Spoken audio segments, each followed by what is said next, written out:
আসসালামু আলাইকুম রহমতুল্লাহ। বন্ধুরা, আপনারা কি জানেন হজরত আজরাইল আলাইহিস সালামের কোন দুইটি যান কবজ করতে কষ্ট হয়েছিল? যদি না জেনে থাকেন, চলুন কারি আসাদুল ইসলাম সাঈদের কাছ থেকে জেনে নিই। তো বন্ধুরা, কথা না বাড়িয়ে চলুন ভিডিওটি অবশ্যই শেষ পর্যন্ত কন্টিনিউ করতে থাকুন। আল্লাহ ওই সময় আজরাইলকে জিজ্ঞেস করছেন, হে আজরাইল, তুমি এই পৃথিবীতে এত মানুষের জান কবজ করলা, কোন সময় তোমার বেশি কষ্ট লেগেছে? আজরাইল বলে, আল্লাহ, আমার দুইটা মানুষের জান কবজ করতে বেশি কষ্ট হয়েছে। দুইটা মানুষের জান কবজ করতে আমার কষ্ট হয়েছে।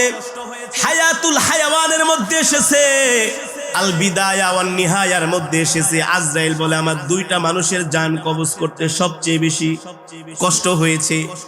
আল্লাহ তাআলা বলে, আজরাইল, কোন দুইটা মানুষ? বলে, আল্লাহ, সমুদ্রের মধ্যে একদিন একটা জাহাজ ডুবে গিয়েছিল। ওই জাহাজের মধ্যে একজন গর্ভবতী মহিলা ছিল, সে ছিল প্রেগন্যান্ট। যখন সমুদ্রের মধ্যে জাহাজটা ডুবে গেল, নদীর তরঙ্গমালা ঢেউগুলো জাহাজটাকে যখন একেবারে বাড়ি দিতে শুরু করলো, জাহাজটা ফেটে চূর্ণ বিচূর্ণ হয়ে গেল। মানুষগুলো বাঁচার জন্য আর্তনাদ করতেছে, তোমার কাছে সাহায্য চাচ্ছে। ওই অবস্থায় ওই সমুদ্রের মধ্যে জাহাজের তক্তার উপরে একটা মহিলা, গর্ভবতী মহিলা, ওই তক্তা ধরে কোন রকম বেঁচে ছিল। কিন্তু তার পেটে ছিল সন্তান।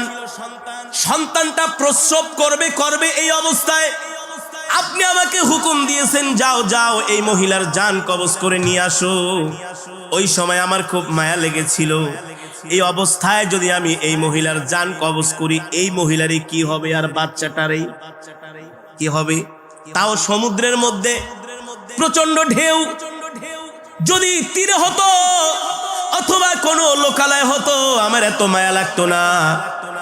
আজরাইল বলে, ওই সময় আমার খুব মায়া লেগেছে যে এই মহিলার সন্তানের কি অবস্থা হবে আর মহিলার কি অবস্থা হবে। আজরাইল বলে, আল্লাহ, আমার হাতে তো কোনো ক্ষমতা নাই, সর্বময় ক্ষমতার মালিক কি? আরো জোরে বলেন, কে? ইন্নামা আমরুহু ইযা আরাদা শাইআন আইয়াকুলা লাহু কুন ফায়াকুন। আল্লাহ বলে, আমি আল্লাহ এমন আল্লাহ, আমি আল্লাহ যা ইচ্ছা তাই করি। আমার আল্লাহর যখন যা মন চায় আমি তাই করি। আমি যদি কোনো কিছু করতে চাই, আমি আল্লাহ কারো কাছ থেকে পারমিশন নিতে হয় না, নিতে হয় একমাত্র শুধু আল্লাহর নবীর জান কবজের সময় আজরাইল নবীজির কাছে অনুমতি চেয়েছে। আপনার আমার নবী, বিশ্ব নবী, তার কাছে এসে আজরাইল বলে, ওগো আল্লাহর নবী, আল্লাহ তাআলা আমাকে পাঠিয়েছেন আপনার জান কবজ করার জন্য। কি পাঠিয়েছেন? কিন্তু আল্লাহ আমাকে নির্দেশ দিয়েছেন, আগে আপনার থেকে অনুমতি নিতে হবে। যদি অনুমতি দেন জান কবজ করব, আর যদি অনুমতি না দেন খালি হাতে ফিরে যাব। আল্লাহু আকবার। এই মর্যাদাটা শুধু আপনার আমার নবীর ক্ষেত্রে, আর কারো বেলায় নয়।